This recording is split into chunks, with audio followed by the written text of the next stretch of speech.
Hello, and welcome to the Video Game Valley. It's a beautiful day today.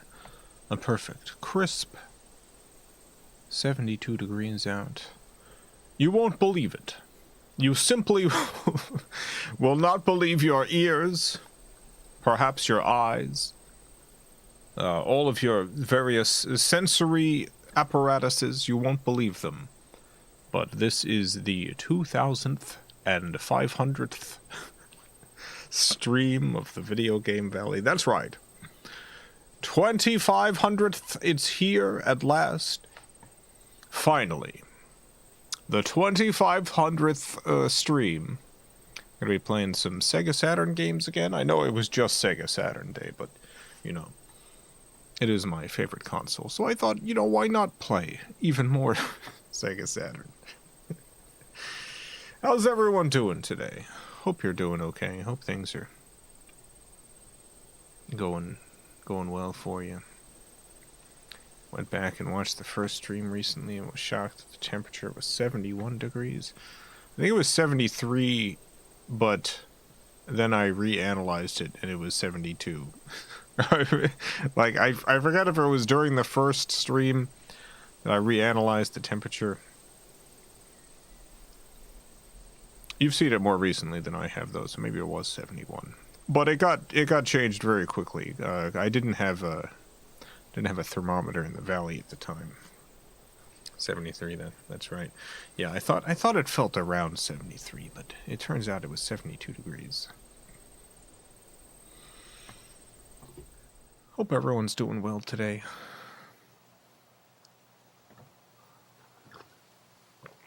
Wrote some more letters. Dropped off, I hadn't been able to drop off presents from my brother and his wife. They'd both gotten sick recently. They're doing much better. I was able to drop off those gifts. So that was nice. Mia's Plumber, thank you for the 20 Canadian. I simply cannot believe my mouth. I told you. I told you you wouldn't be able to believe your whole mouth. 2,500 streams is a good number. Like, that is a lot. It's a good number of streams.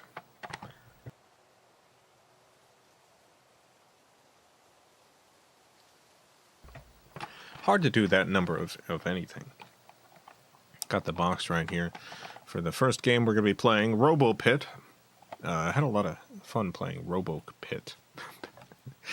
This is a game I had as a teen. Would play this with my brother. Robo Pit. It's a game about you know, you make robots and you fight them. You make robots and you fight them against each other. Robo Pit. Smash your way to the top of the future's toughest fighting tournament. Construct a custom mech fighter and battle with deadly weapons scavenged from destroyed opponents. I have the Saturn version of this. I also have the PS1 version, which I haven't played. I gotta play that soon because there's also a sequel to this, which did come out on the PS1 but didn't come out on the Saturn, unfortunately. And I've never played it. I've never played Robo Pit 2. I gotta play it. I gotta see what advancements they made in Robo Pit technology.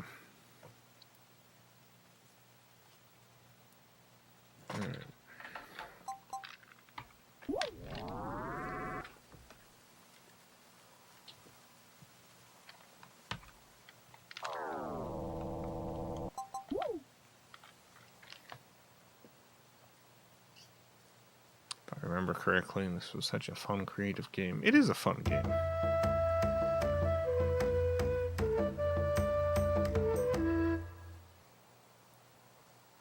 It's a good concept. It's a little wonky, but I don't really understand why there's not more games like this.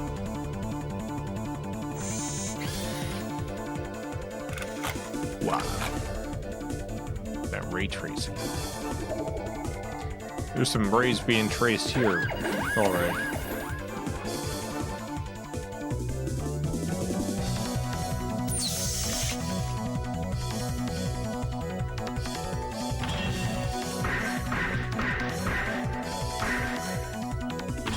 Wow. Robo. Pit.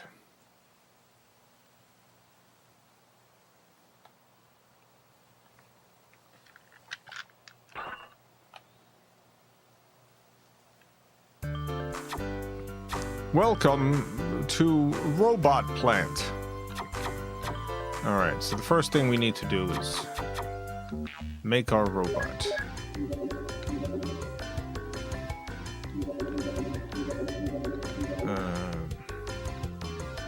I love a purple robot. Sorry, the number you have reached is not in service. Please check the number or try your call again. Please hang up and try your call again. Sorry, the number you I'll make a little bunny robot. Please check the number or try your call again. Please hang up and try your call again. I love this song. I think of this song sometimes. I loved songs in the 90s that would have phone components to it. I loved it when a song would use phone sounds in the song. You could see the inspiration. When you would dial a number on a phone, it would make a tone. You don't really hear that these days because of smartphones, but you would push a button on the phone and it would go boop, and you'd push another button and it'd go boop. Different tones. Check the number or try your call again. Please hang up and try your call again. Sorry, the number you have reached is not in service. Please check the number or try your call again. Please hang up and try your call again. I like this very strange paddle system.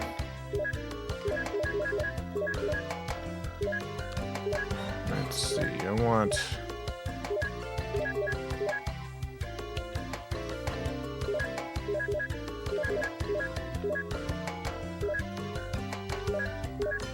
a sword and a gun.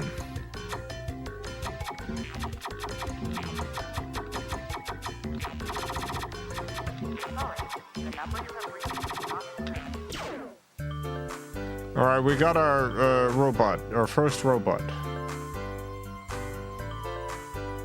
Malphazar, thank you for the $2. Boop Beep, happy 2,500th stream. Intconfetti.exe. Thank you, Malphazar, who's definitely a person and not a robot. Thank you. Appreciate it. Devoid, thank you for the $5. I like the idea of calling specific payphones to talk to someone, like they did this in early GTA games to give missions. Like, what if a cop picked up? This is true. The cops would always pick up those phones. It'd ruin criminal plans. It's a huge problem.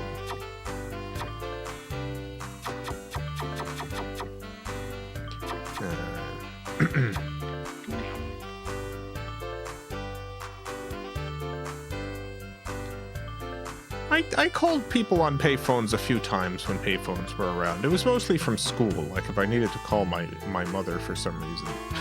If I needed to call my mom from school, I had to use a payphone and put a quarter in.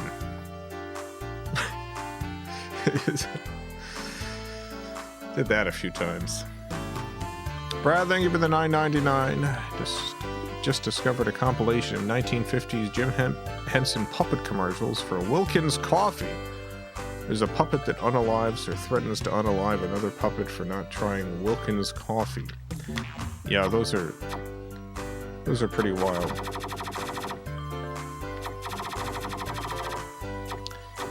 Those are some wild commercials. Alright. Who are we gonna fight against?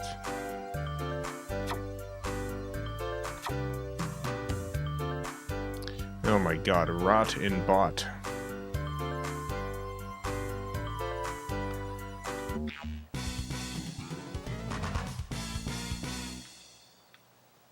Let's fight Bun Bun versus Rotten Bot. Ready? I don't remember how to fight.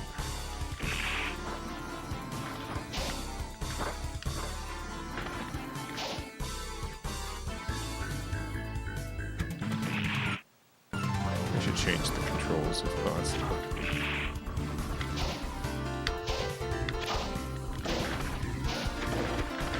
They're not bad or anything. Get that. I just really feel like the jump button should be in the middle. Right now, A is my left weapon, B is the right weapon, C is jump, which is fine. Dang! I just immediately got demolished. What the heck? I was winning. What in the heck?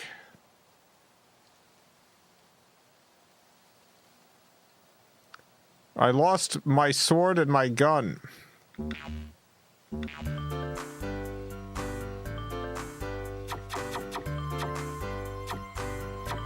Okay, options.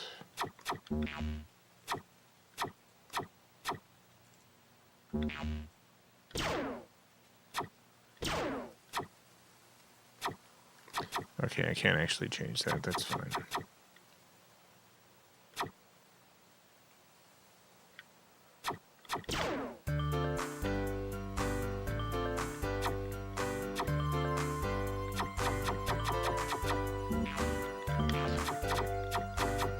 All right, let's try again.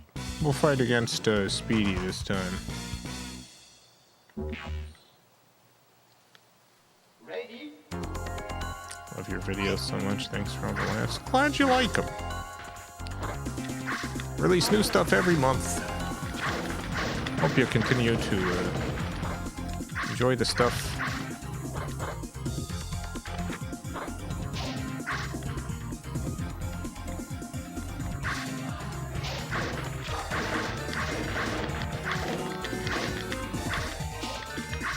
If you haven't already, be sure to check out my audio play Never Monday about the life of Jim Davis, creator of Garfield. Let me tell you, if you love my short little cartoon, you'll love an hour-long audio play. Actually, I don't think it's quite an hour. An almost hour-long audio play about Jim Davis.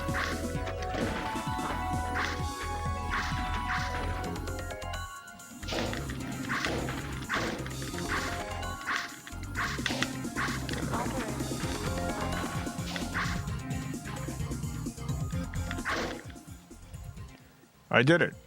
You win. Is there more Shadowstone planned? Yeah. Beyond Shadowstone. Beyond Shadowstone Park. The first episode of that came out a few months ago. I got a bunch of ongoing series right now. So, it's sometimes 6 months, 8 months, a year between episodes. Stuff. But new things every month. Right arms, that's not bad.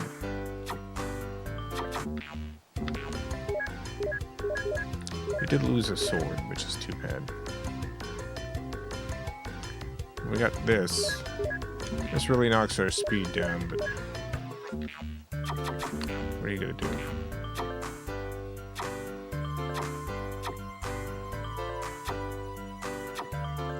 Go up against, I want to go up against Dr. Judge.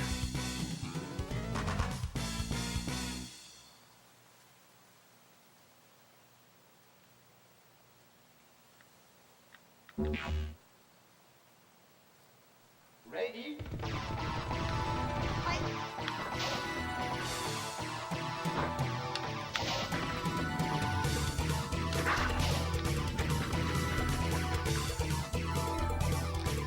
Oh my god. Did you see that? That son of a gun was carrying a big thing. Oh my god.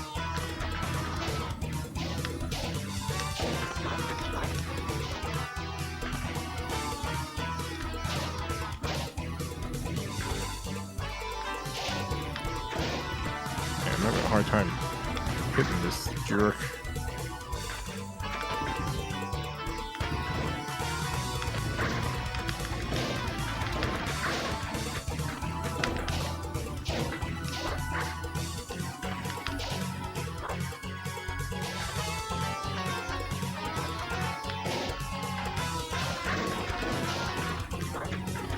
Oh, this game is so good.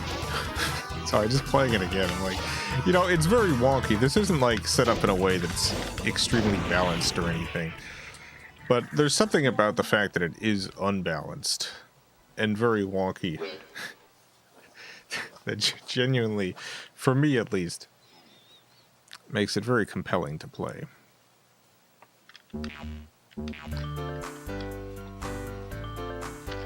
Sometimes when I play a game, especially a game where you fight each other, and it's extremely well balanced, you know, there's a joy to that too, but it doesn't feel realistic. Something about this game and how wonked up it is. It feels like the combat feels like I'm really there as a robot fighting another robot. It's very clumsy.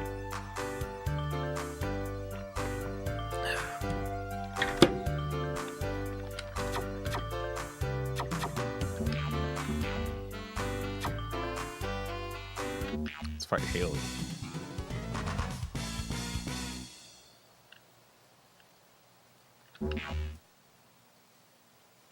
Ready?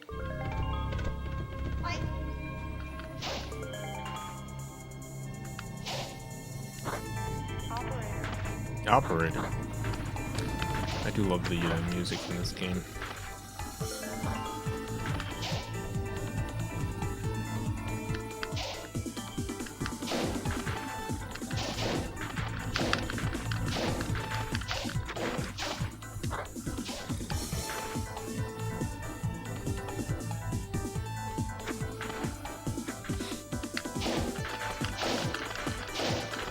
Also pretty, you know, when you think about like how early into the 3D era this is,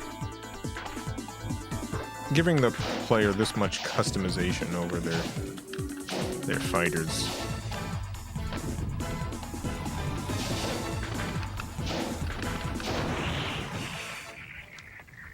You wait.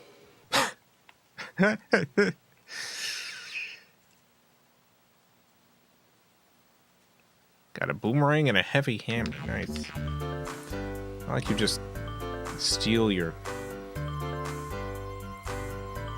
opponent's weapons. Well, let's keep going. Ernesto, thank you for the 2,500 Chilean pesos. Oh no, I just arrived. Did I miss Cucky and Flicky? Also, I have 1 ARS Argentine peso per stream, I guess. Love y'all. Thank you, Ernesto. No, we've got the 7th anniversary of the stream coming up in like a month from now, so not going to be doing Sonic Jam today. It'll be next month. The 2,500th stream ended up being pretty close to the anniversary, so I didn't want to do the same thing both times. So you have not missed it. Cucky and Flicky are simply not going to make an appearance today. But thank you, Ernest.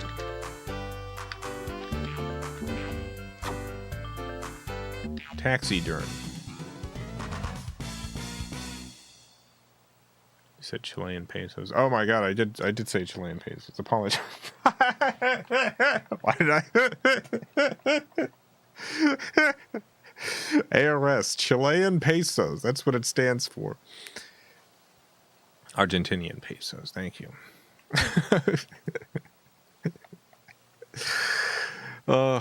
There's been someone recently who's been donating Chilean pesos, and I've just got it in my head now. Apologies. Entirely different currency.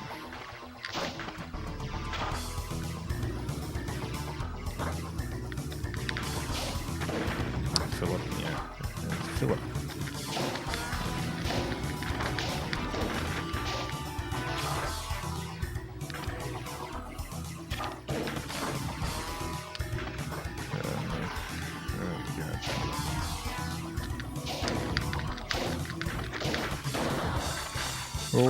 getting wrecked.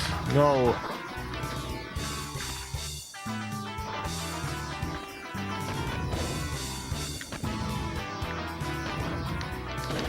I actually think I think maybe I shouldn't. I'm totally gonna lose.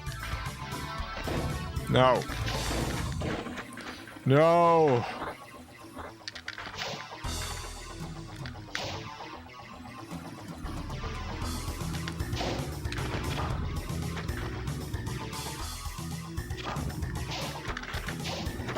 No.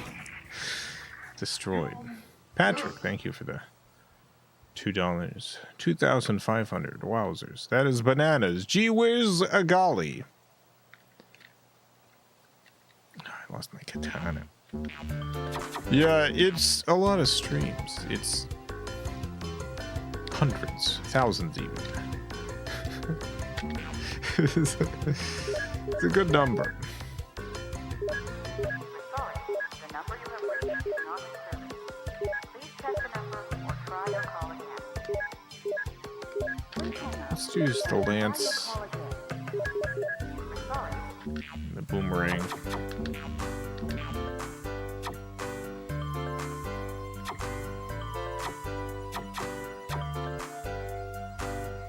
Let's fight Gallagher.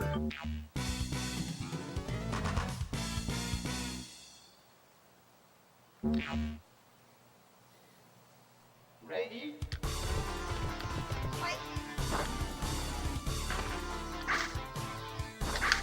There we go. Wait, you have the exact same weapons? Truly a test of skills then.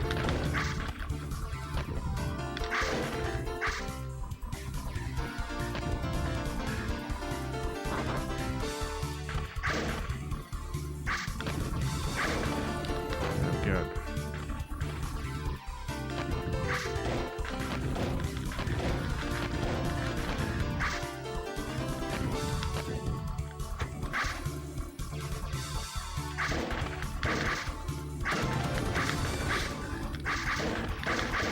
They should bring Robo Pit to Evo. Avazar, thank you for the $2. Beep. Robots are not clumsy. Boop. Well, you heard it here, folks. Robots, they're not clumsed up. Let's try Rotten Bot again. Ready? I thought they might have been, but it's untrue. Where's this opponent? Operator.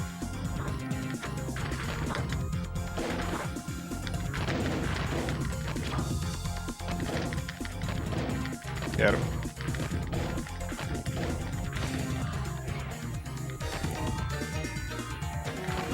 Oh, no.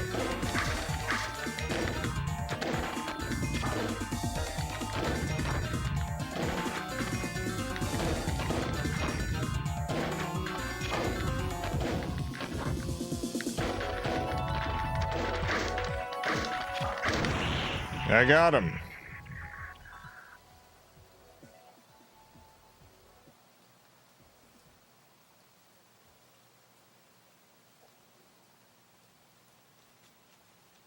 Got another boomerang and another sucker. I didn't want any of those, but that's okay. Do we have what it takes to fight Gamist? Well, let's find out. It's us versus Gamist. Ready? Does this game have split screen 2-player? That could be amazing. It does. This was one of the my favorite games I played with my brother growing up. I used to play this with my brother all the time. We would make little robots fight each other. It was, in fact, a grand old time.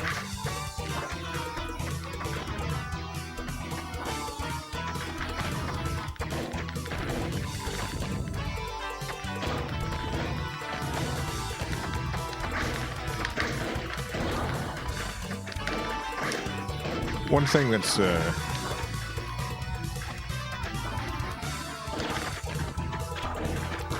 interesting about playing this right now is because that's the primary way I played it. I mean, when I started this, I was like, man, this is a lot smoother than I remember.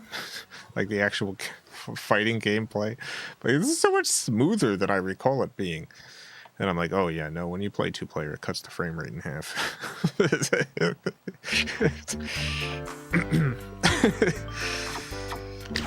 The Saturn's only capable of so much. Alright, let's fight Grimace. I mean, it's still completely playable. Right now it's running, it seems to be running at like 60 frames a second or something, so... You know, it just puts it down to 30. Ready?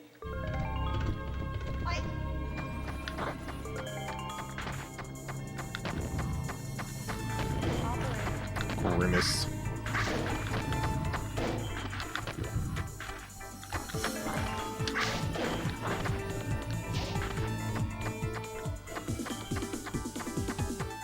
Look at this dork.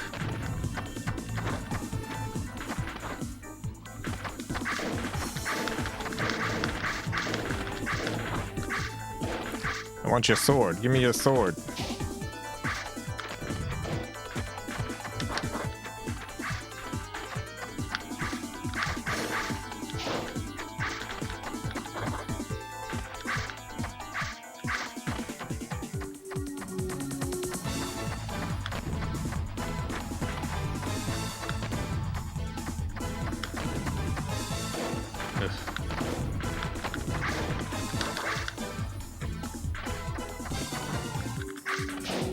No. Oh my god.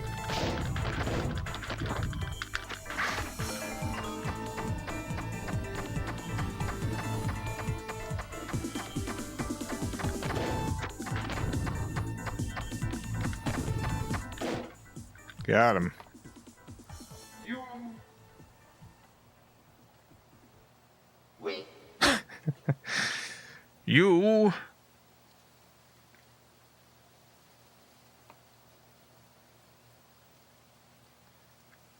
Win.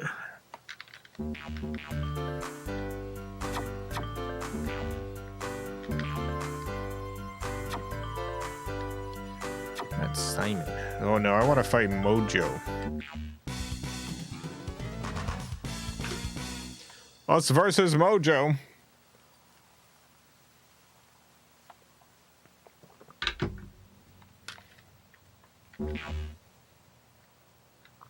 Ready? Frame rate like the death animation and split screen. No, it's not that bad. I'll just put on split screen at some point. Even though I don't have a second person here.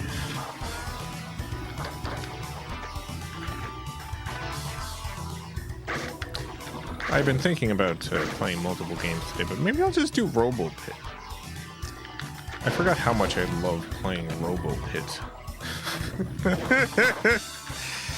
I forgot how much I love Robo Pit.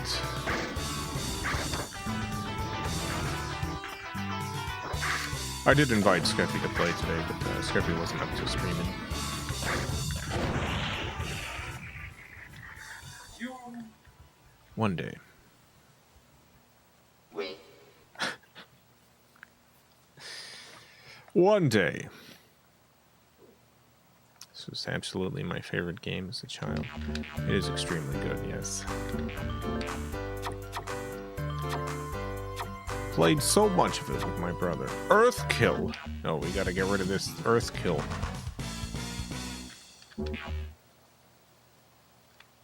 Ready?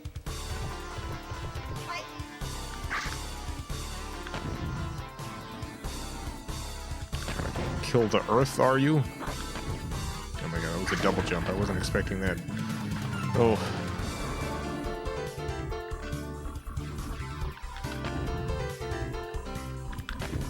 You know what I did today? I'll tell you. I cut some paper. Me and Scuffy put some labels on some envelopes for Llamas with Hats Kickstarter reward stuff. So I spent a few hours No, I spent, yeah, a little bit of time doing that. But I also cut some paper. And I'll tell you why I cut some paper. This is very exciting stuff. There's this type of paper that works well with fountain pens, which I've been using to write to draw some ghosts and write some letters. There's this paper that's very good with fountain pens, but the company that makes it, it's just very pricey paper. It's just very expensive. You. Wait. And I determined that I use half sheets to write letters. I like that size. I like the size of a half sheet. And I determined that if I got a full sheet, if I got their pack of full sheets and cut them in half to make half sheets, I'd be paying like a quarter of the cost. So this is what I did. I cut the full sheets in half to make half sheets. Scruffy has a paper cutter. And saved myself a good amount of money per sheet.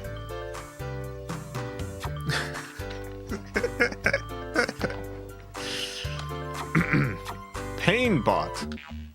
Oh, I want that shield. I don't like using the shields in this game, but I want that shield. Ready?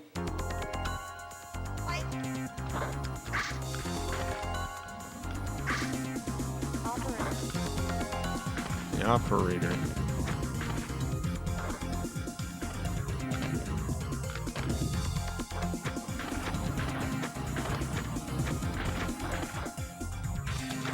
Figure out the specials. I used to know just about everything there was to know about this game, but it's, alas, my memory of it is completely just of playing it now. I remember that there were special moves, and that's it. This game is a lot more in-depth than you might imagine. All sorts of stuff you can do. Wait. It's got dodges, strafing. Nice, I get the heavy hammer, shield. I'll keep going with this for a little bit.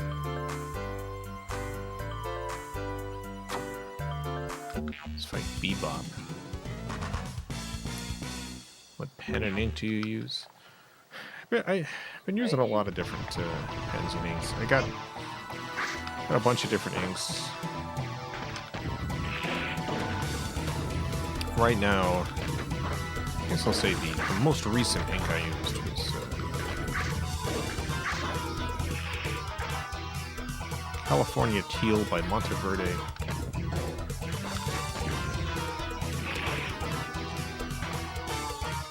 California Teal, Monteverde.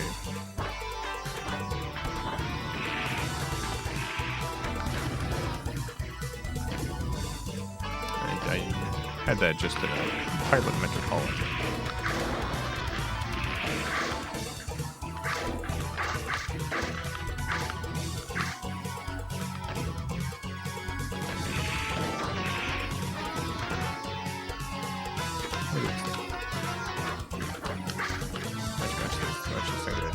Jump forward, jump, jump, jump.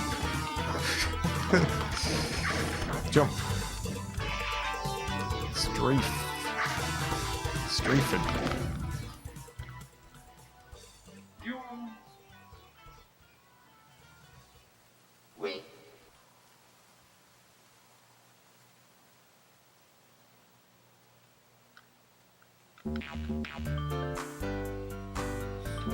Rank 90.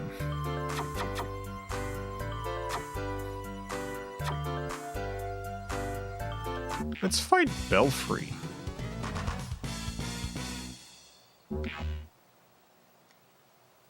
Ready?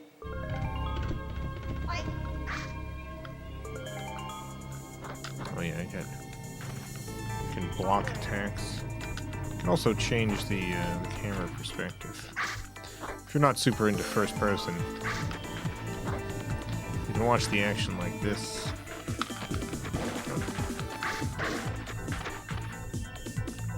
I do prefer the first person for these fights, though.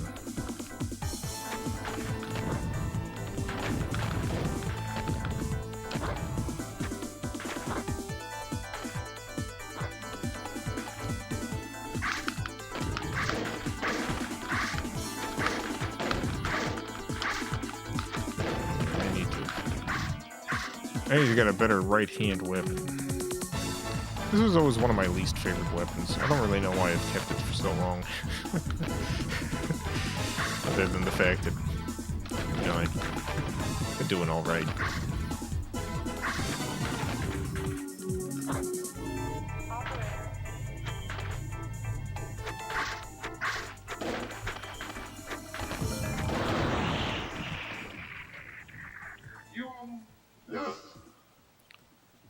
Well, I don't have it anymore. Can't stay, but I want those who care to know I'm safe. Glad to hear that. Yeah, I've been wondering about you. Glad to hear that. Thoughts go out to you, Lynn.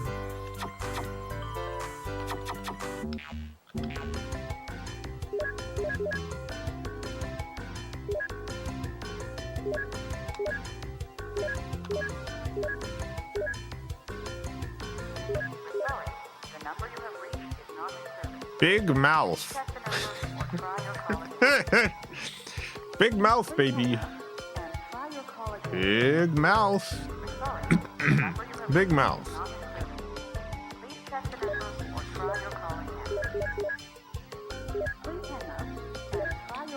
Big mouth.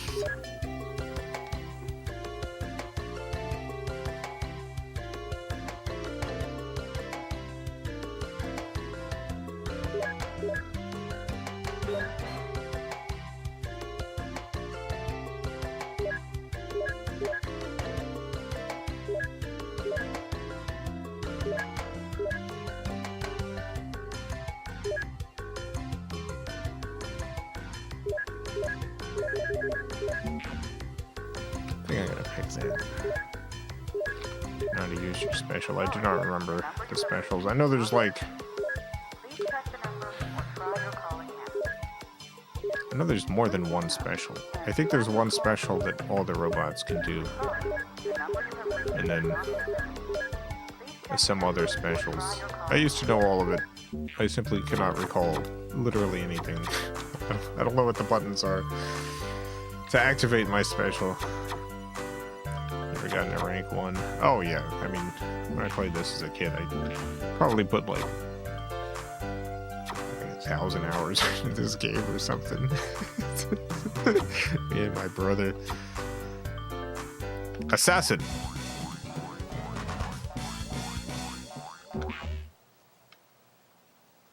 Ready?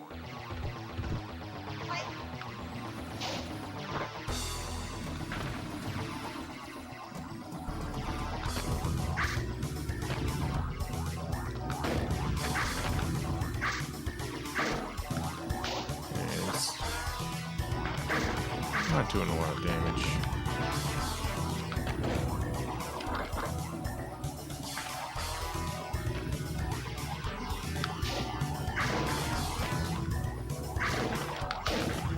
Ugh. I have my power bar filled up. I don't remember how to actually activate it.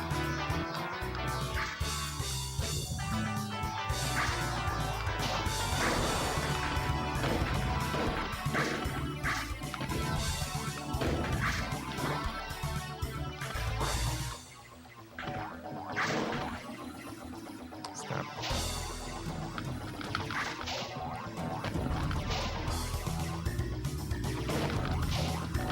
Stop jumping up. I did it. I did use my power up. I used my special move, but I don't actually know how I did it. All right.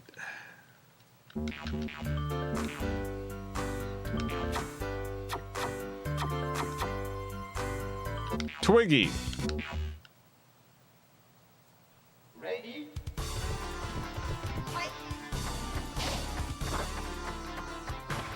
Hey, Twiggy. One interesting thing in this game is enemies actually take damage when you jump on them. It can be a whole strategy. Just jump up and down on your enemy. It's not a very fast strategy, but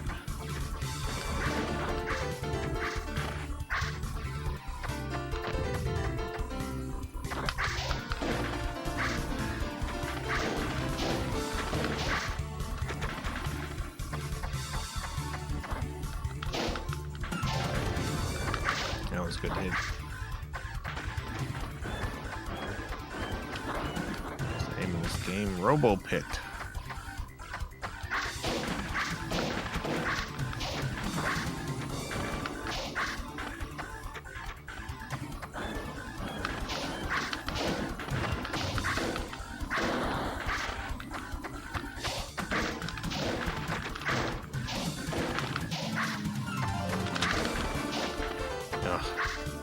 I used my special and it didn't hit.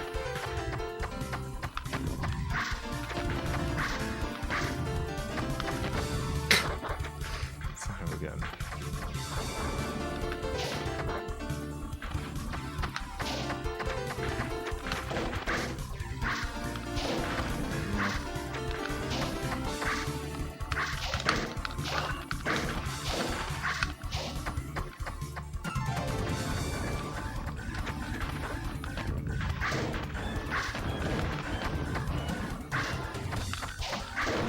No!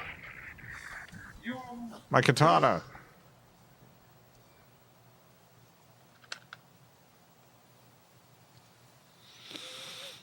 Let's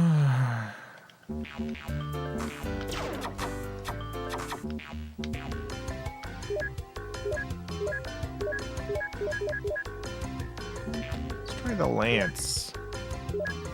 And the small gun.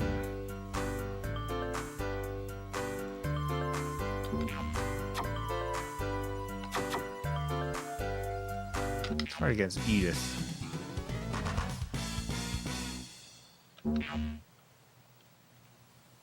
Ready?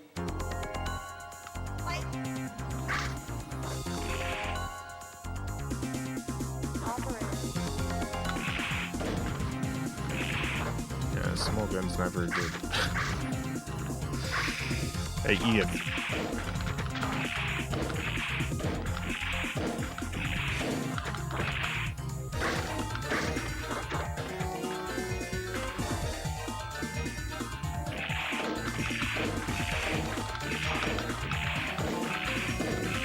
You know, I take it back. The small gun has its uses. It's very fast, so even though it doesn't do a lot of damage, you get a good number of hits out.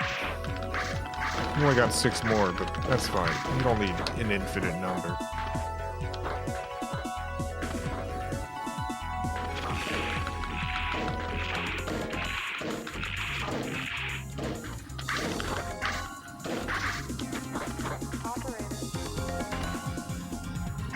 Operator.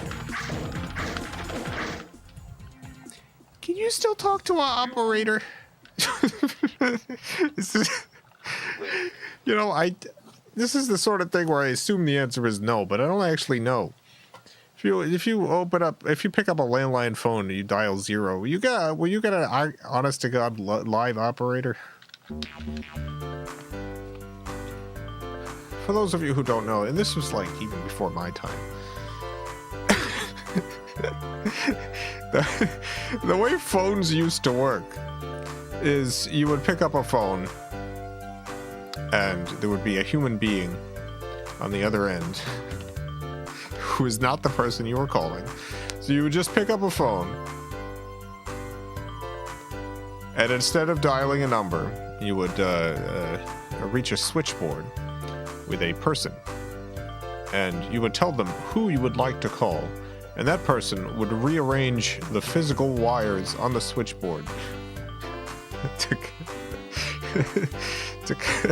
to to connect you with the person you wanted to speak to.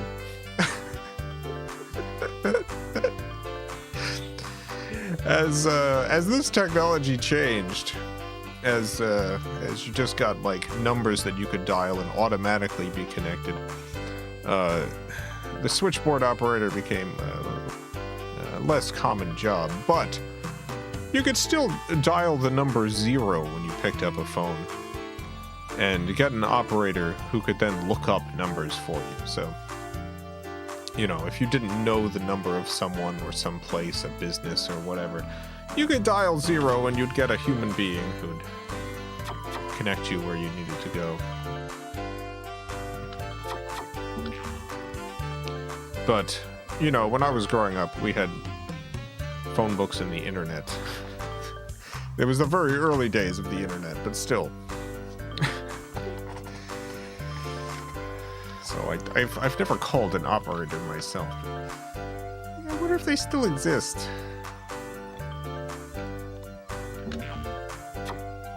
Great listeners.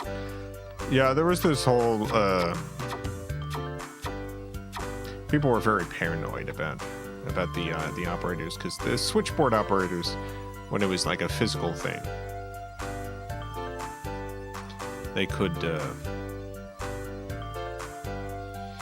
technically listen in. They could connect their own headset, their own like little listening device.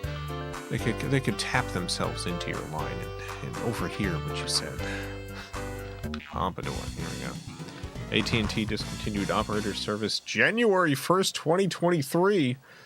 Oh, if I'd known, I would have called an operator at least one time.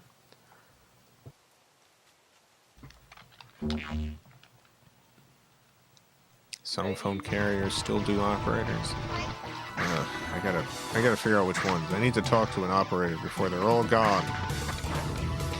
Imagine getting that job in the 2020s. What do you do for a living? I'm a phone operator. I'm the person you talk to when you dial 0. What?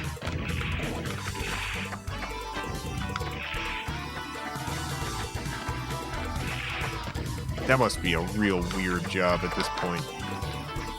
Because who are you gonna get who's calling to speak to an operator? You're gonna get, like, the oldest people in the entire world. Or perverts. You're probably gonna get nothing except for those two people. And they're possibly one and the same.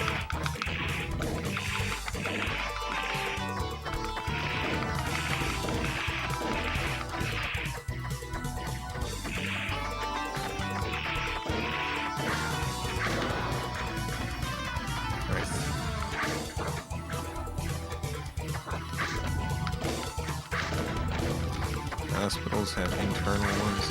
Oh, of course. Lots of like big organizations will have like receptionists and people who operate like phone systems and stuff. But that's much different than like a general operator. You know, someone who you reach when you dial 0 on your telephone.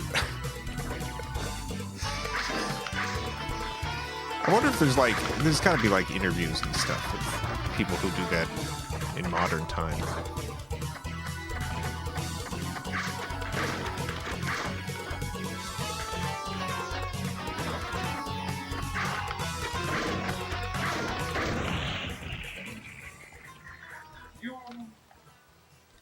My aunt was an operator for a while. She had some pretty wild stories. Yeah, I bet.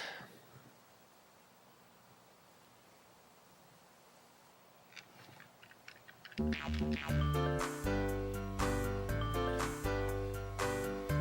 live in a pretty rural area, and back in the 70s, the landline was a party line without an operator service. So if you wanted to talk to someone, anyone could listen in. Oh. Yeah, something that's difficult to think of these days is the way phone service used to work. This is a little bit different than what you're talking about, but you would have an area where everyone would be connected to the same node essentially, and the way when like an area was called, the local operator for that node, so it would be someone in your actual like little village or whatever, be someone who lived there and operated the phone lines. They would get the call in asking them to connect them to a certain person, and the operator would connect them to that person by, you know, doing the wiring thing, but also activating a specific ring. So you would have ring codes. And every single person on this network would hear the rings, and if it was their code, they would pick it up. And if it wasn't their code, they would hopefully not pick it up. So you'd hear the phone ring, and it might not be for you. It might just be for your neighbor. At which point, it's very rude if you pick up the phone and listen into your neighbor's conversation. But you've got to listen. When the phone rings, you're like, oh no, that's 3 long rings. That's not us. We're 2 long rings and 1 short ring. That's Bessie's number.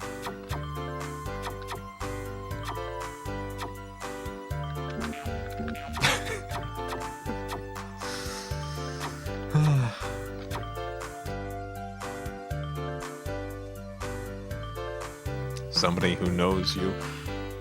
Yeah, the person who's the person who's doing the operating is someone in your little area, someone who knows who you are. This person you hope is not a gossiper, because if they are, everyone's gonna know who's calling you. Everyone's gonna know who you're calling. Let's fight Melon Ball. Ready?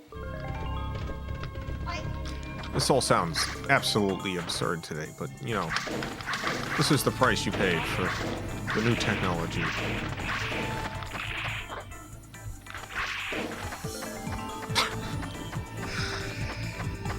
This was a miraculous thing. And it didn't seem quite so absurd when you consider that it's like, well, I mean, people can already eavesdrop. So it makes sense that people can also eavesdrop over the phone.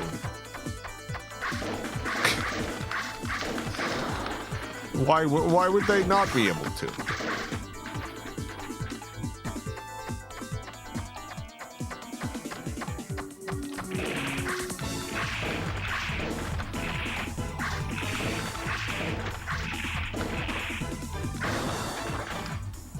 Doop, doop, boop, boop, boop, boop, boop.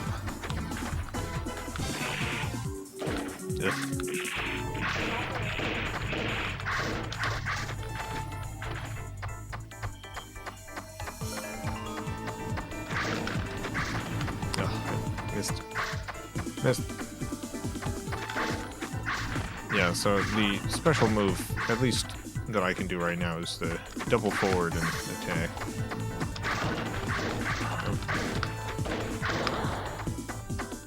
One more hit. One more hit and you're done for, you son of a bun. Got him.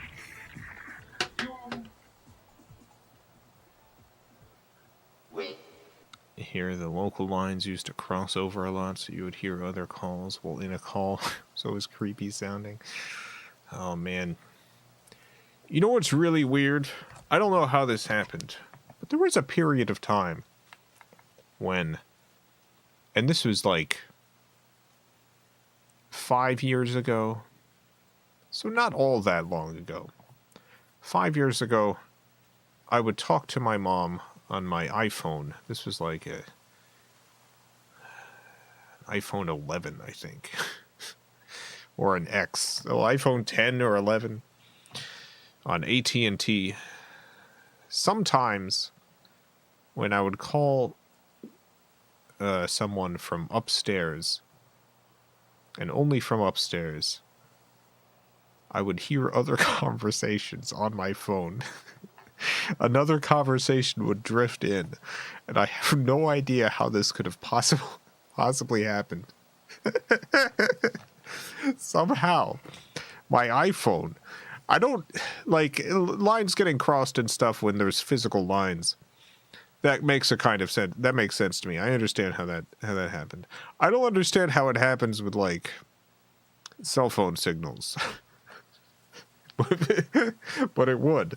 I would suddenly start hearing other conversations.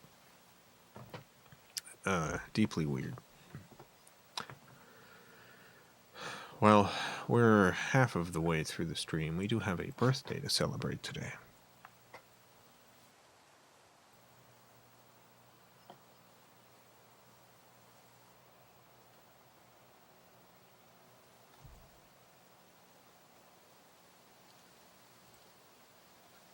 Got a birthday to celebrate.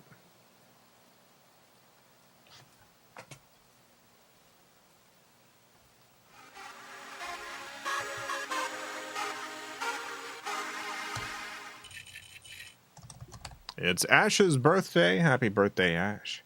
Let's see what the machine's got to say to Ash.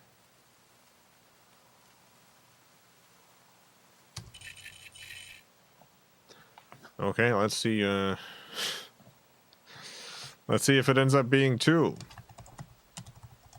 Extremely funny for the machine who calculates this stuff to make a prediction on their own calculations.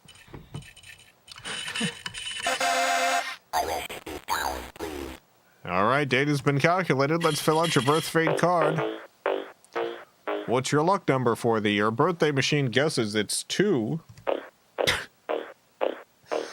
Incorrect, birthday machine. 76,613. But this is how you know birthday machine is honest. Birthday machine, they had the opportunity to fake this number and pretend like they guessed right. But that would be immoral. They want to make sure you know your actual birthday number, which is 76,613. How about your letter?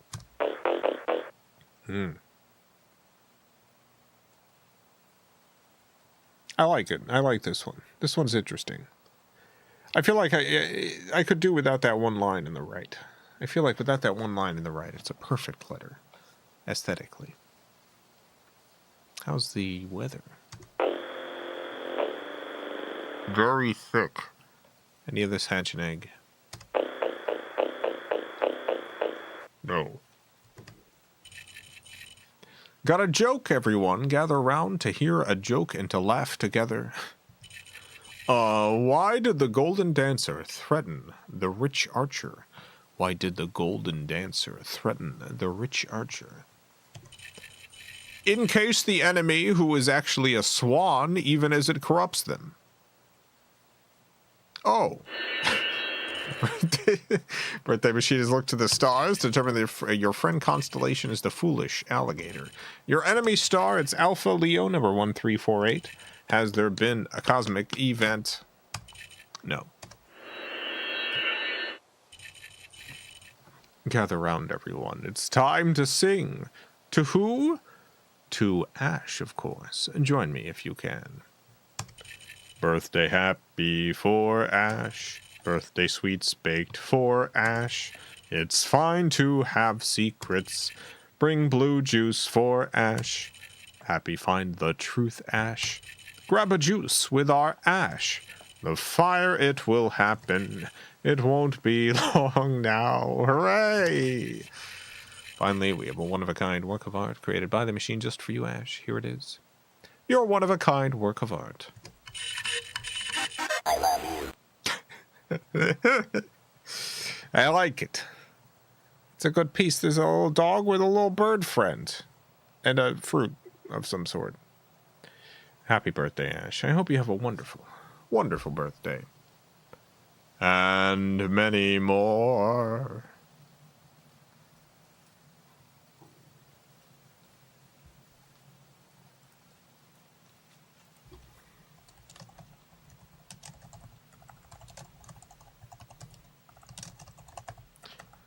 gotta update the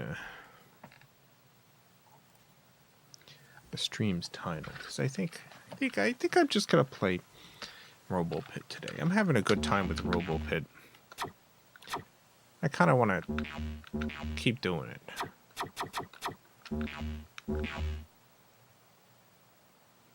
Ready?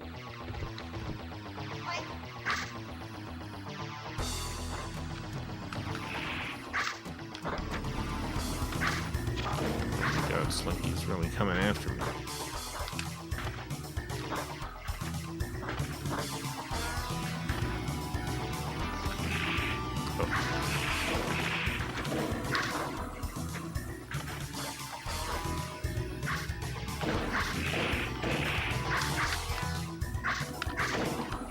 He's got like a whale body. It's interesting.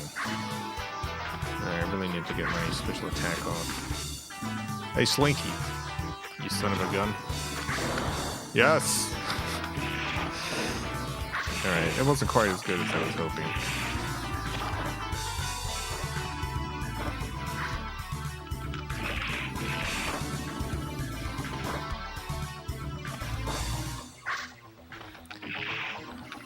Proof of your bonus Sega Saturn day. What can I say? It's my favorite console.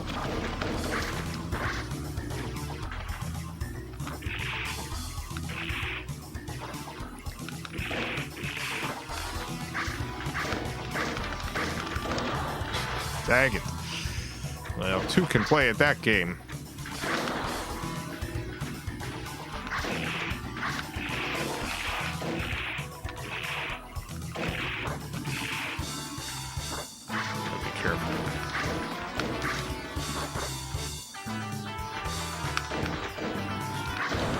No, I wasn't careful. I need to rethink my robot. I need to rethink my bot. Trevor, thank you for the $50. Goodness gracious. Happy 2,500th stream. By coincidence, according to Google, this is likely close to the 1,000th stream that Poiple Monkey and I have tuned into. Thanks for all the great streams, and I hope you continue to enjoy entertaining us for many more streams to come. Thanks for watching for that long. Appreciate it, Trevor. Yeah, this is definitely like one of the longest projects that I've done, especially consistently. Like, I did specifically set it up in a way that would be easy for me to be consistent with. The number you have reached is not in service. Please check the number or try your call again. Boomerang. Try your call again. I just don't have any levels on any of these. You level up stuff as you use them. I think I'm gonna keep using the spear. Oh, but what about this trident? No, I want to keep using the spear.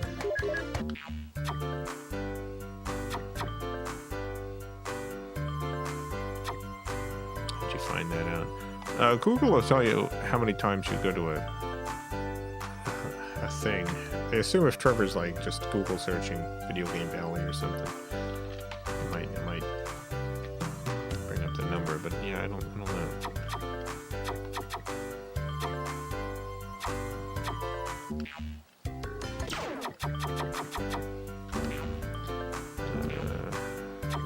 Let's fight. Let's fight a fly guy.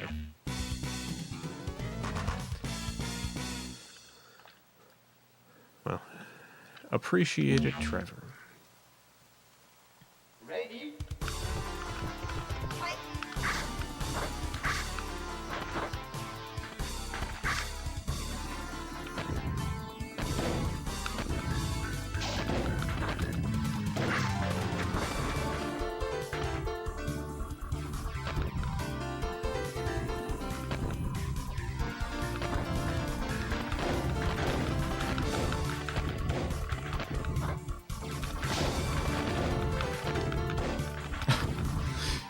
this is the boomerang. This is the weapon to use.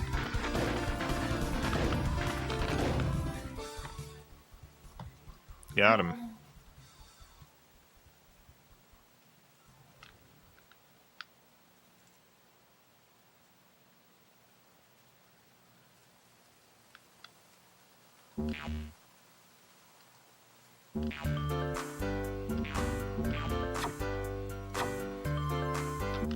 Let's fight Bebop again. Ready?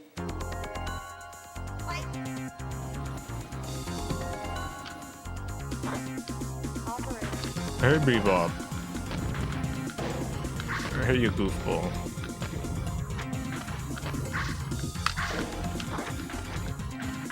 I'm coming for you, Bebop.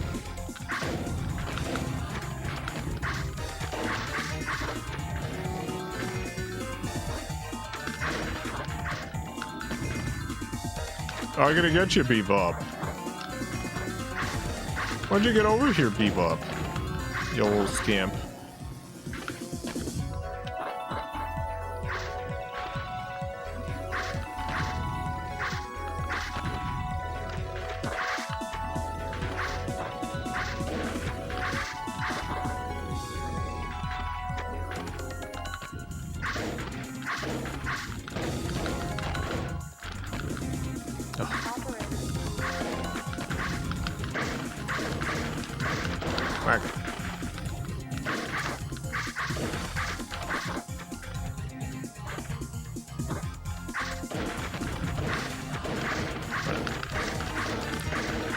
Getting wrecked. Oh god.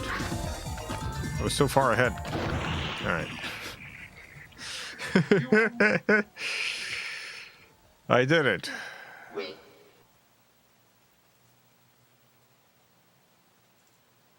Life after birthday stinks. Why can't it be June now? First month of Robert's birthday. You know.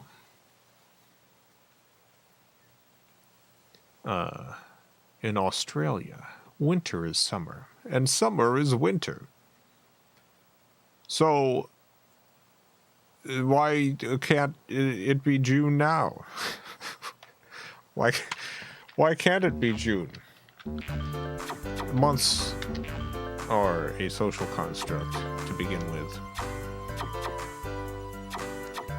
Oh yeah, did you get the card I sent you, Robert? I sent you a handwritten card. I don't know if it arrived. Sent it by the Postal Service, the United States Postal Service. Gotta check my mailbox. I only asked because I also sent a letter to my mother. And my mom is the sort of person who would tell me immediately. And I just haven't heard from her, so I don't actually think the letter I sent her has arrived. So I'm worried. I'm worried about the letters they sent out. Ready? Check it like once a month. It's not super surprising. I imagine you don't get a lot of important mails. Oh yeah, Ash, thank you for that. $4.99. Thanks for the birthday wishes. 2,500 streams and another wonderful year of animation and audio dramas.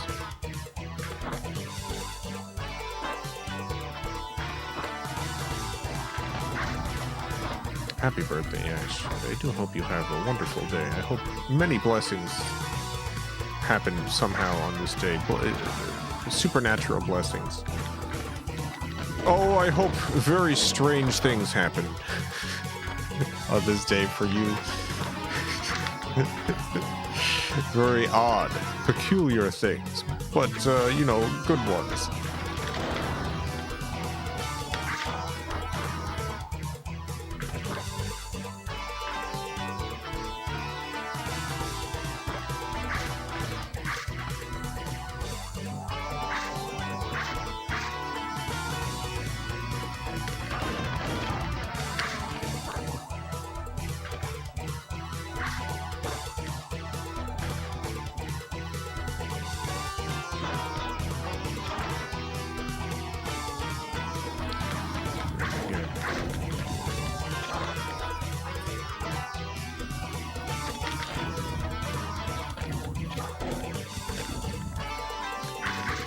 Well, I hope the card arrived. It's just a very, very quick note. But I plan on sending letters again in the future, so hopefully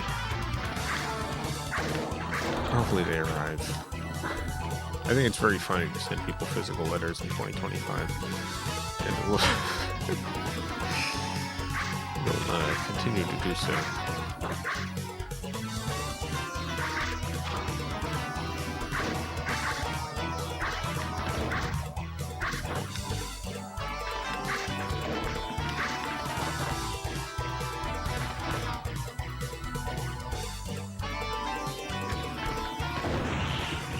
Got him.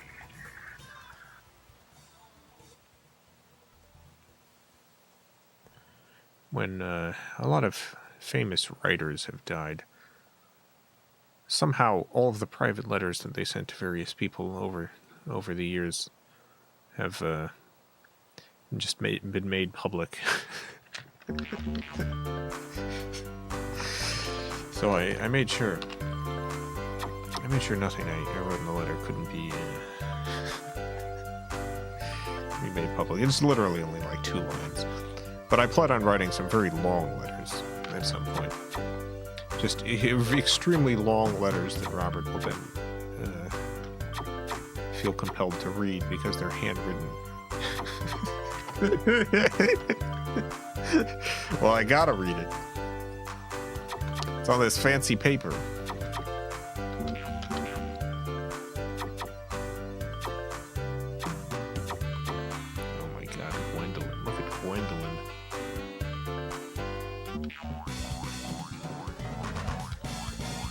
Riddles I have to solve or something awful happens. Ready? I should write you threatening notes.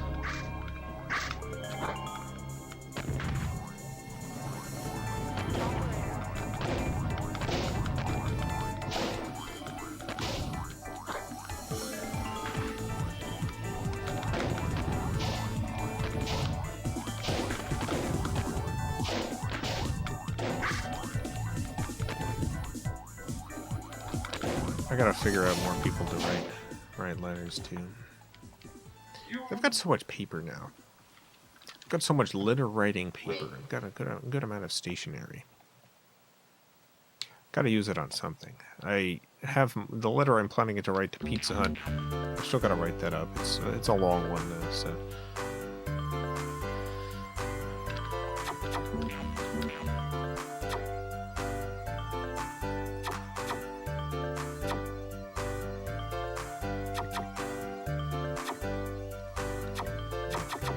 Let's go against Crusher. Pizza Hut beef still going. Yeah, Pizza Hut still hasn't unblocked me on Twitter. That's what the letter's about. I'm asking them to unblock me on Twitter. I wrote a whole letter. It's extremely long, but I gotta handwrite it now. I think it's more likely to get taken seriously if I handwrite it. This letter I'm writing to Pizza Hut corporate.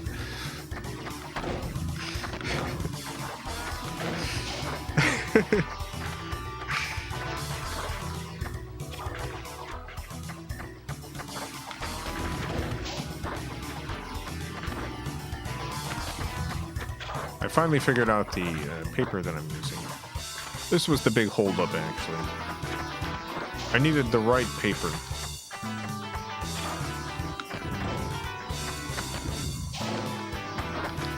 It needed to be a quality paper that was not too whimsical. Ended up going with Crane Monarch paper in white.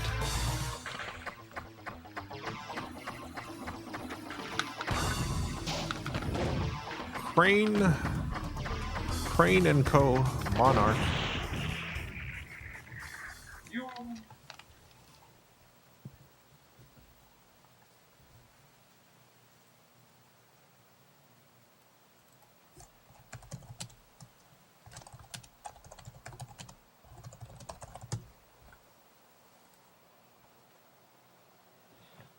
Here's the paper.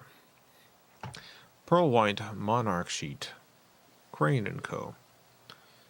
You can see the quality of the quality of the paper here, obviously. Crane and Co-Monarch. What's interesting about this is executive size, so instead of 8.5 by 11, it's 7 1/4 by 10.5. So a little bit less wide than a regular sheet. You never know when you might need to send an important communication through the mail. With a box of all-cotton, lightweight, pearl-white Monarch sheets on hand, you'll always be prepared to present your letters beautifully. For your convenience, these sheets work well with personal and office printers. Well, I'm not going to be doing that, obviously. Obviously, I'm going to handwrite it. Envelopes are also available. They sure are. PE 7111, which I... where are those? Oh, they're currently not available in white. I actually have... I have them arriving in ecru. Monarch envelopes. Unlined envelopes crafted from all cotton ecru paper. Designed to fit any of our Monarch size sheets and cards.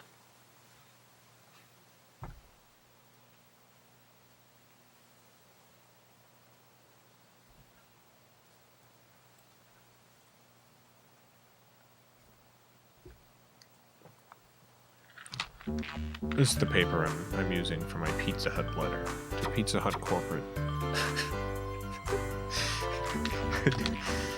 Again, I needed this to be absolutely perfect. To make sure that my I have a you'll notice this is unlined. I do have a hard time keeping things lined up, so I do have an underlay that I'm going to use where I lay the paper on top of a lined underlay so that it sees through the paper a little bit. So I'll be able to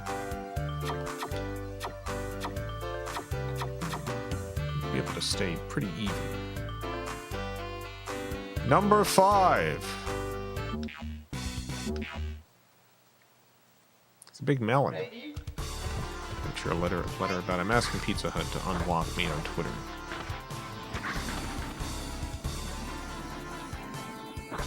Oh god, this one's so fast.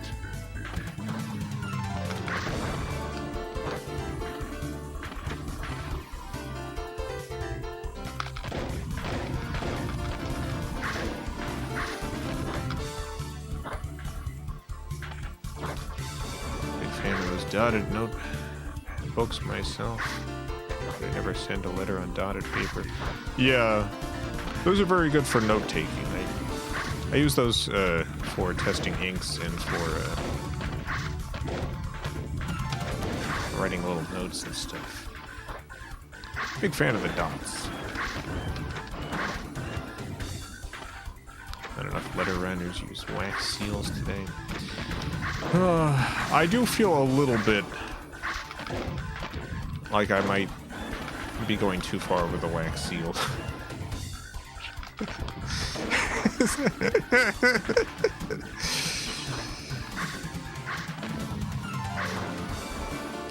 Written in perfect cursive. No.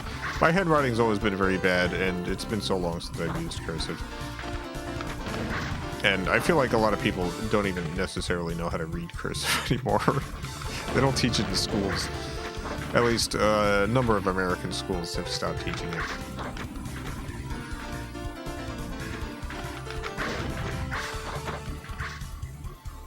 Wax seal with a unicorn on it.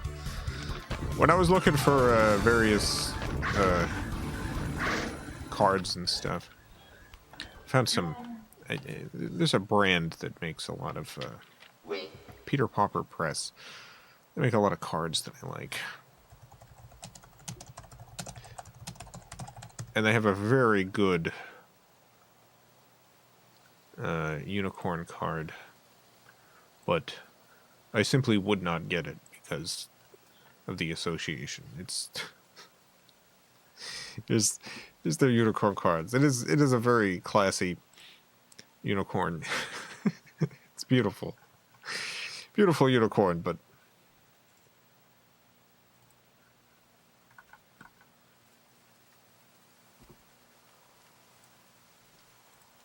Their stuff is pretty reasonable priced too. It's 20-year-old intern that opens. It wouldn't be able to read cursive. Yeah, this is why I would not attempt to use cursive.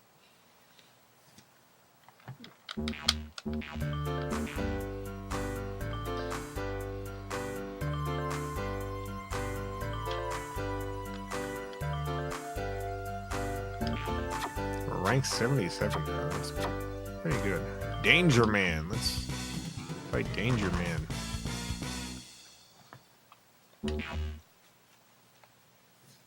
Ready?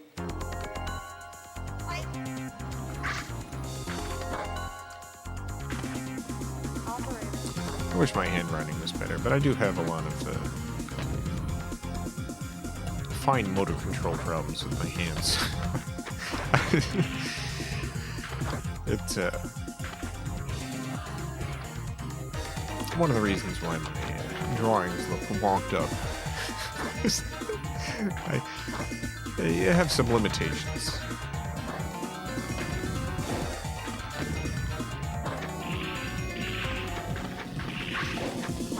But yeah, my handwriting's never been particularly good. But I don't think that should stop you from using beautiful stationery and writing lovely letters.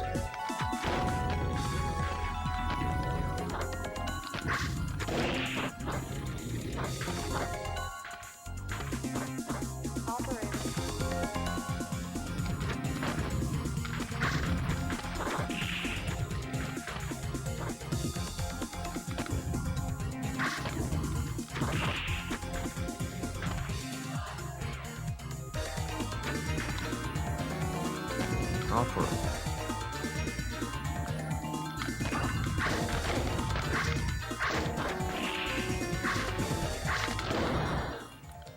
Got him. You win.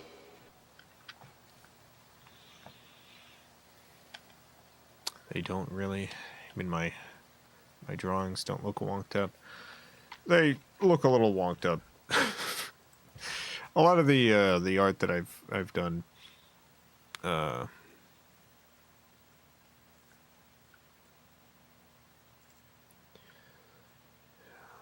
stuff like Shadowstone Park, I'm essentially recreating Scuffy's art, just digitally, and a lot of my other stuff. I do spend a lot of time redrawing every line because it's hard to get any line to go where I want it to. So like I can get stuff looking, I wouldn't say good because, you know, none of the drawings that I do would ever like be acceptable in like a professional production or anything. Let's fight this little tiny itsy bitsy robot. Ready?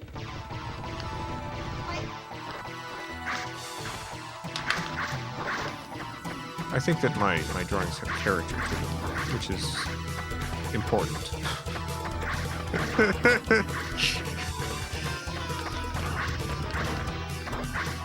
But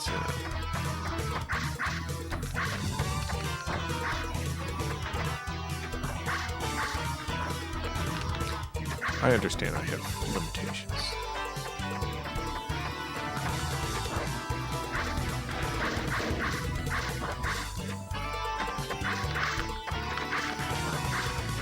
Doesn't stop me though. I'm still gonna draw my little fiends. Yeah, I missed my super shit. It's really hard to hit this little friend. Walking around in circles and stuff.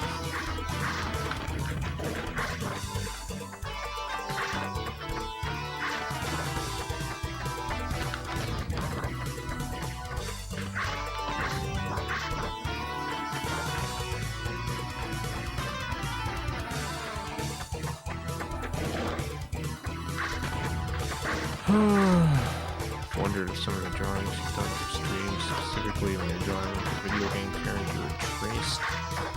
I'll often use references. The only time I will, like, just straight up trace something is, I'm doing, like, a joke where I have a celebrity. I'll put their picture up and draw over the face because there's no way they'll look anything like they... they'll look anything at all like they're supposed to, otherwise.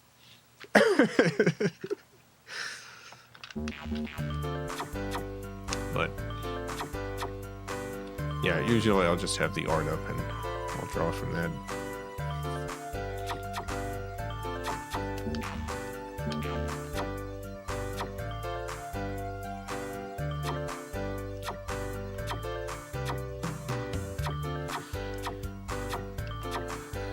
There's a couple characters I can draw from memory at this point, like Mario and Sonic.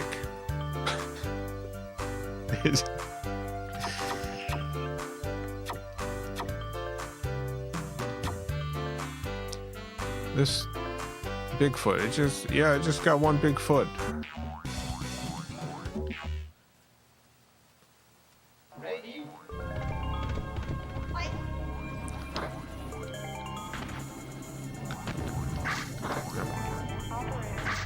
would assume Garf. I don't actually think I can... I don't know if I can draw Garfield from memory. Every time I draw Garfield, I do bring up a reference. Like, I think I haven't really drawn Garfield that many times. I've drawn Mario and Sonic a bunch, specifically because of this stream, but not Garfield.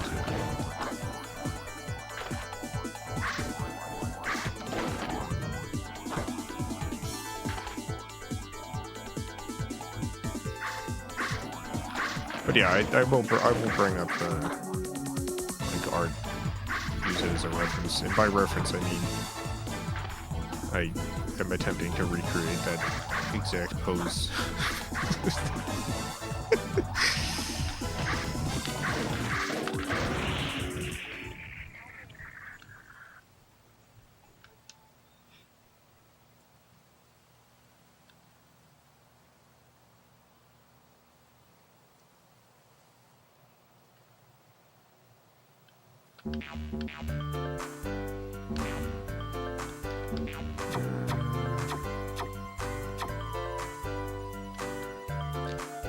Number 69, Dum Dum. Ready?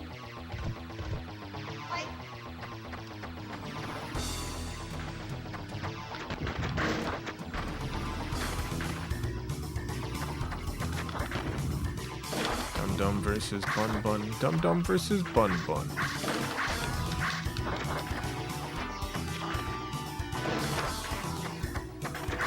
There we go. Getting wrecked by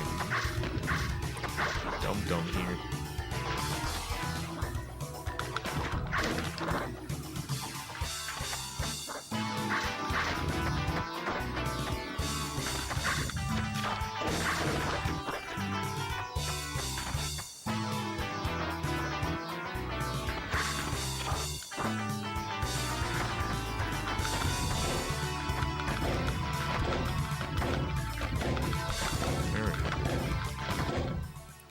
Boomerang is extremely well powered up.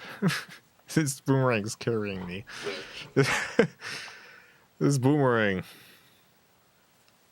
Sky 2 Vault, thank you for the $2. Operator, get me the president.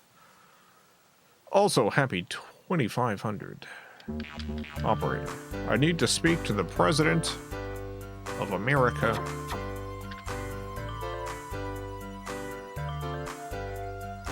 When's the inauguration happening? We're getting a brand new president, everyone.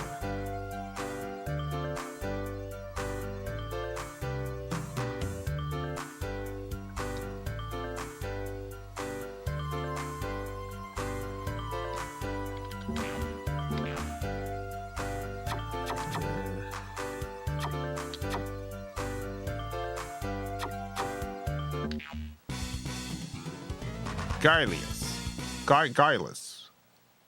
Guileless. Ready? Brand new, you mean really old? A brand new, very old president.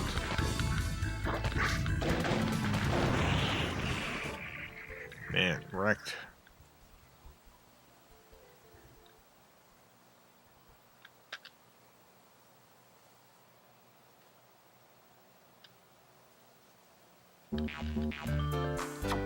My favorite thing about this new president is that I'm sure whatever the next one is will be a very young, insightful person with a kind heart.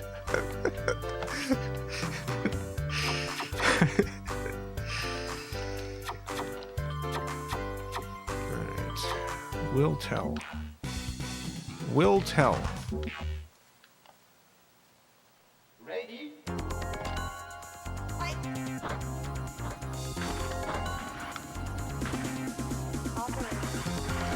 I think we should start saving up.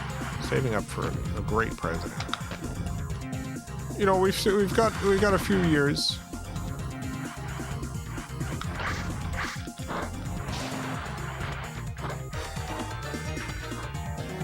Let's start saving up now.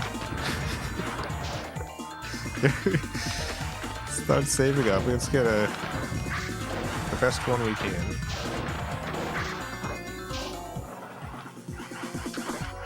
We always do it last minute. We always do it last minute.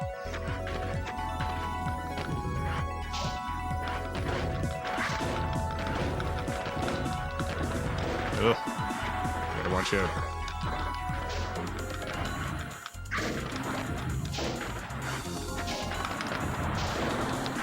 Ooh. Try and reach the benchmark of committing no war crimes.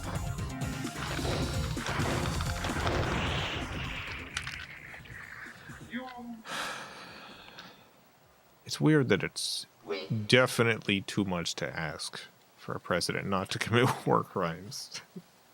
It's what nobody's even considering this as an option.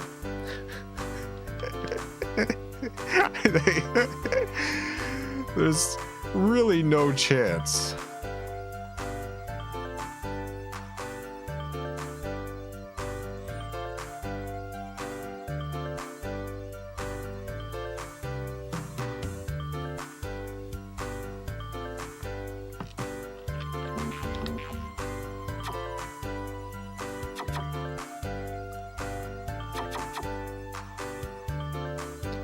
Degnar D.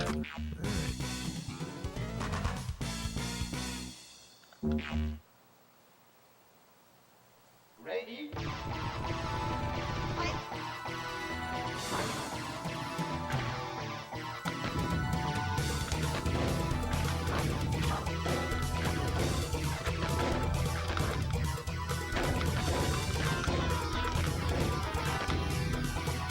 Man, I'm gonna have a rough time when I lose this weapon inevitably. It's deranged backwards. That was a truly twisted enemy I was up against.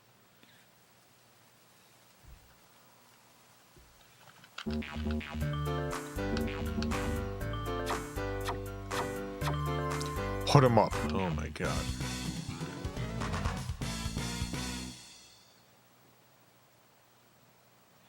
I would at least try not to commit war crimes.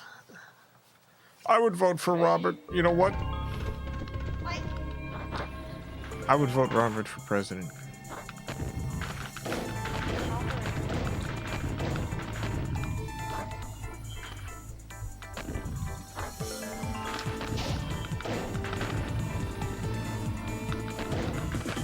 Who knows what would happen? Who knows what would happen? Sometimes you do stumble into a war crime.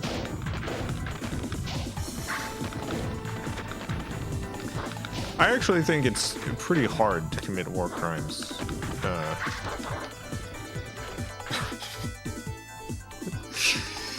The fact that every president manages to do it makes me think maybe it's intentional. The thing is, a president will get a general will come in. A general will come in and it will be like, all right. There's this area, it's called Orphan Alley. It's filled to the brim with orphans. There are so many orphanages in Orphan Alley. It's just orphan this, orphan that. All orphans all over the place.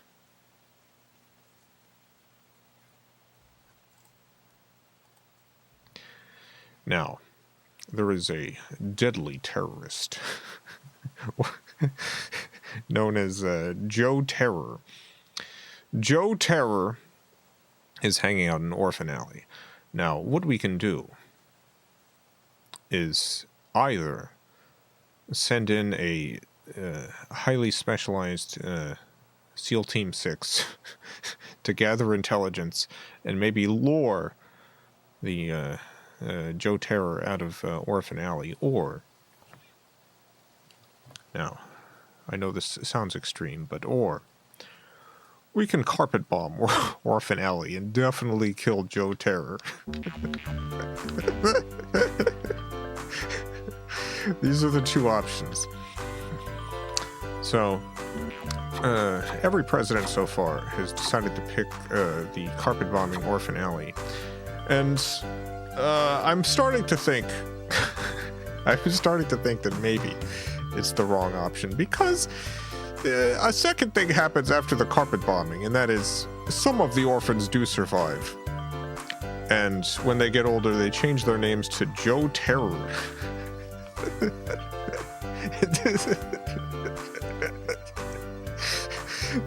Because here's the thing. This might surprise you.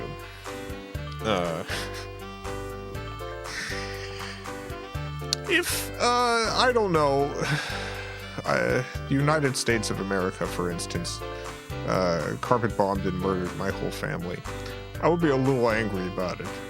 You know, you watch the movie John Wick, and you see John Wick have his dog murdered, and he just goes absolutely buck wild. And, you know, you watch that, and you're like, I'm with John Wick on this. That dog getting killed was so sad. I'm absolutely with John Wick on this revenge quest. Imagine if you had your whole family murdered. You would imagine someone might start John Wicking it over that. It's very easy to create a whole bunch of John Wicks. If you carpet bomb an orphanage. Canispan, thank you for the 2 Australian. If I were president, I would drone strike problems. This is the solution. This is it. Trouble. We just haven't thought about drone striking the problems themselves.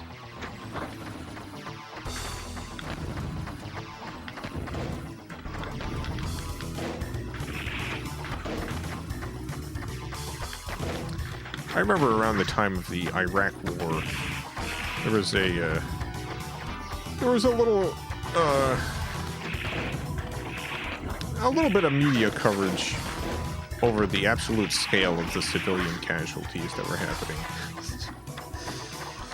Whatever you think the number is for civilian casualties, it's much higher. It's astronomical, the amount of civilian casualties. And the U.S. government was doing things like, you know, blowing up entire buildings to attack one target, that sort of thing. And a general was just asked, all right, what's the number of acceptable civilian casualties to take out a target? And off the cuff, the general was like, probably like 35. The thing is, that number has gone way up since then. As soon as they realized that, like, the public would be fine with that answer, 35, they were like, alright, it could be just any number. It doesn't really matter. Jackal D.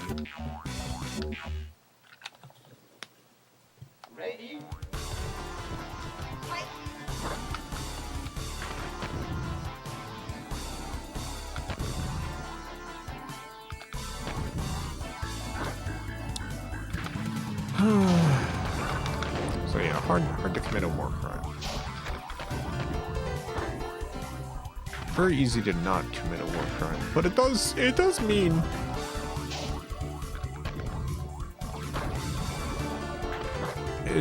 that sometimes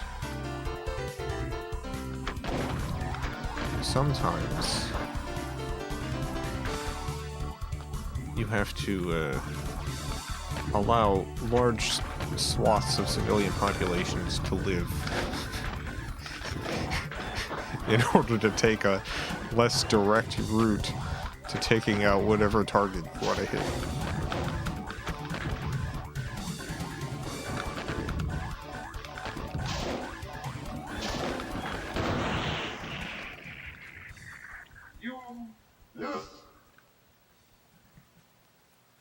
I can't believe this. It's finally happened. Jackal D destroyed me. I lost my boomerang.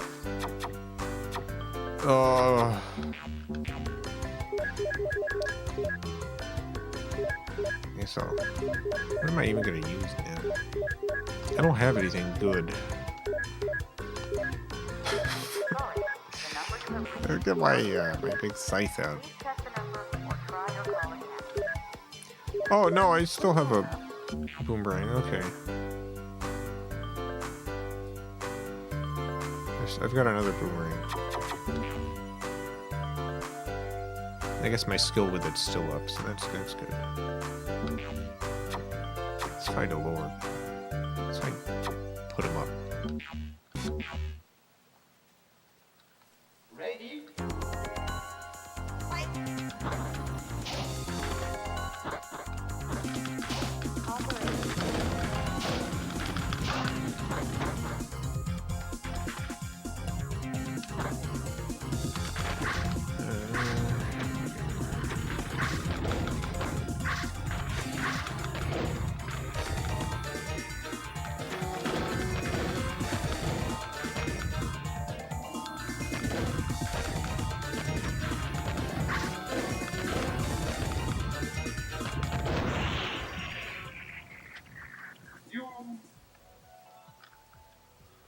Anyway, this is all I'm saying. I would vote for Robert Benfer for president. So get your campaign going. You got my vote, Robert. Poison.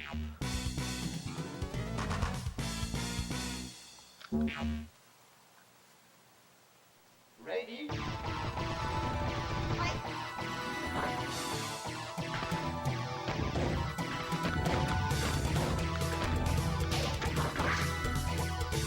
PM on invading the U.S.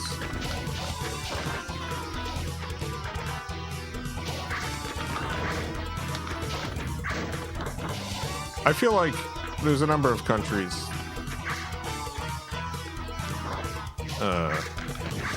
where I feel like there would be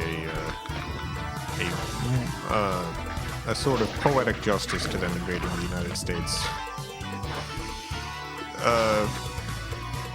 The UK, that's not one of them.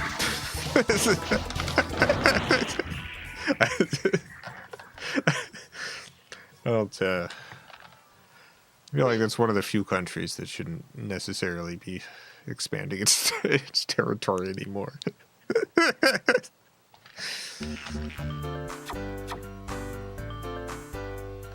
goal is for the UK and US to destroy each other.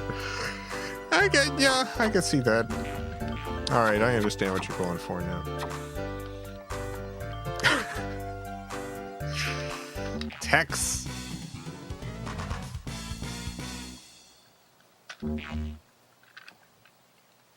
Ready?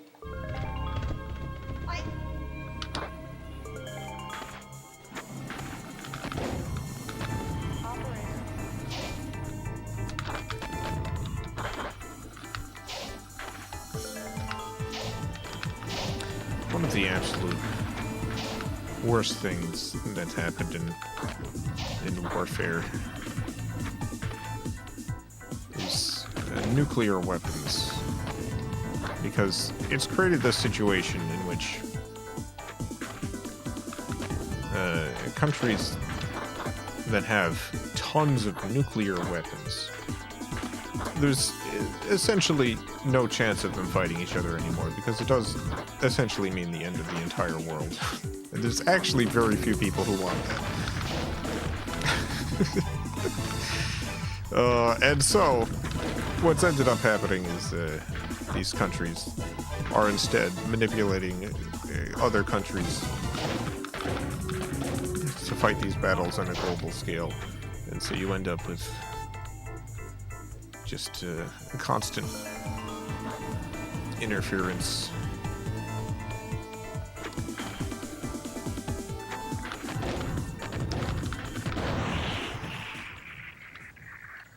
Absolute devastation and bloodshed around the world.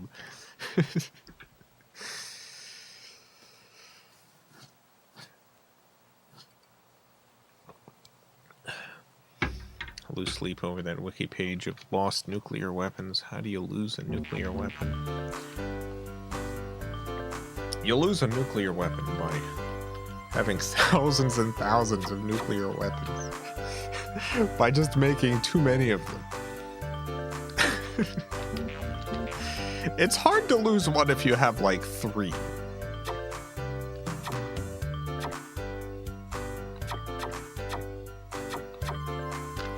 But yeah, there are just a few that are just out there somewhere, who knows where.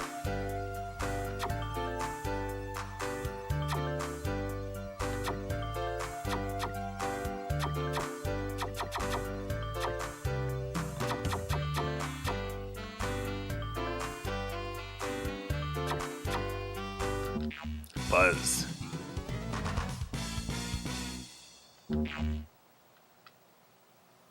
Ready? I hope that in my extremely long life that does not end in a nuclear explosion, I hope that I do not live to see the nuke go off. Like, not see. If a nuke is going off nearby, I'm probably not going to see it. I hope I don't live to see that actually happen. That would be quite alarming.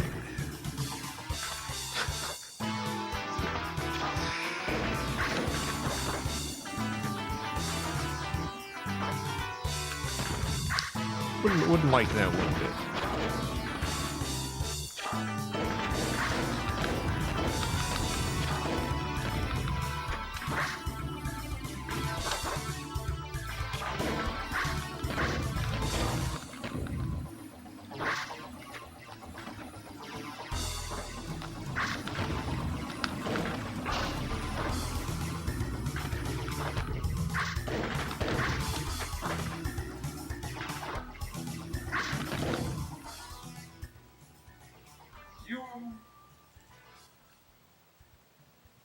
Wait.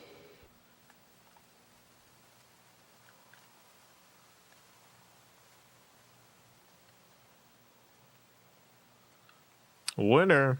Well,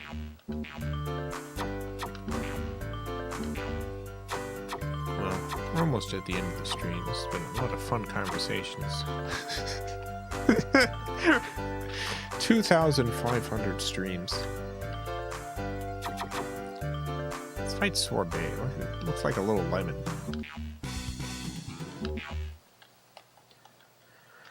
Ready?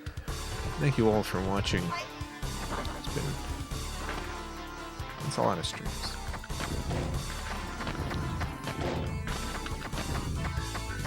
The actual numbers. I'm not really sure what the exact number of streams is, because so I'm basing this on the playlist. There's a couple of times in which the stream has cut off due to internet issues, and I've continued it, and so that ends up counting as 2 streams.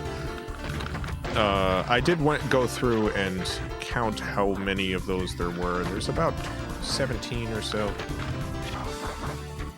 But I also did 20-something streams on Twitch that aren't archived. Overall, I think it essentially evens out, mostly. So, 2,500 streams. This is about. Slightly over. But I'm going to consider the playlist to be the official length. After all, if the stream cuts out and I start again, that is a new stream, technically. And I don't save the VODs of, like, when a stream is only like 5 minutes or something. Oui. So 2,500 streams. No idea what the final number will be when I reach the end of this project. Maybe 100,000. Maybe 100,000. You can tell me this isn't actually 2,500. There's multiple ways to possibly count it. By the way I do count it, it's 2,500.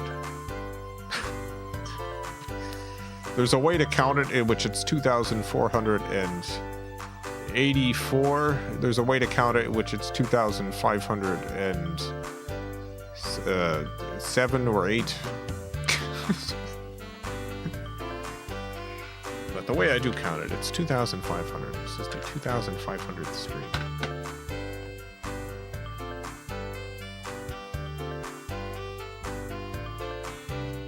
Well, that'll be it for tonight. Thank you all for tuning in. Special thanks to the FilmCow Patreon supporters.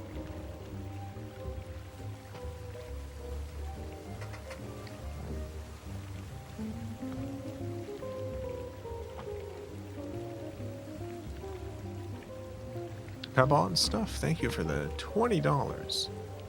Definitely evens out mostly either way. Very impressive achievement. Thank you. I appreciate the support.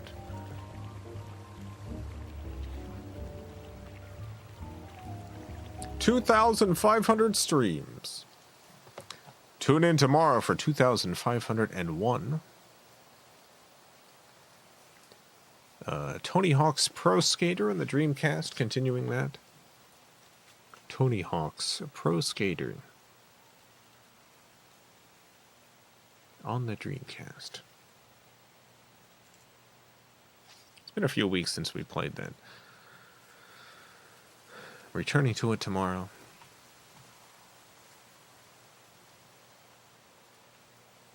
Have a great night, everyone.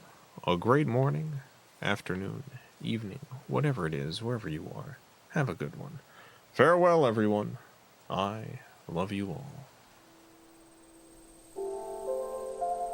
Blah, blah, blah, blah, blah. Rebecca, thank you for the $25.08. Knew I was going to do this at the end, but then I never thought of anything to say. You look nice, good job. Thank you. I appreciate it. I have a shirt with snakes on it. Alex got me. I was wearing it today, specifically because I was going over to see my brother and his wife, and I wanted to wear my cool snake shirt.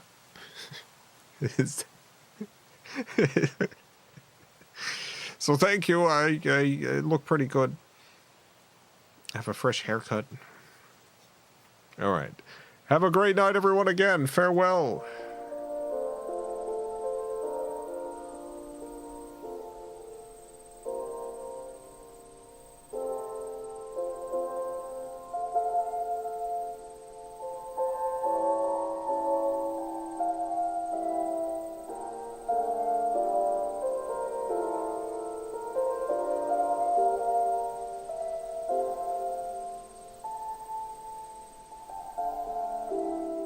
Back for just one last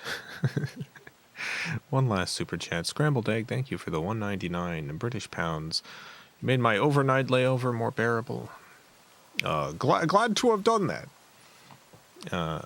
Hope the rest of your layover continues to be as bearable as possible.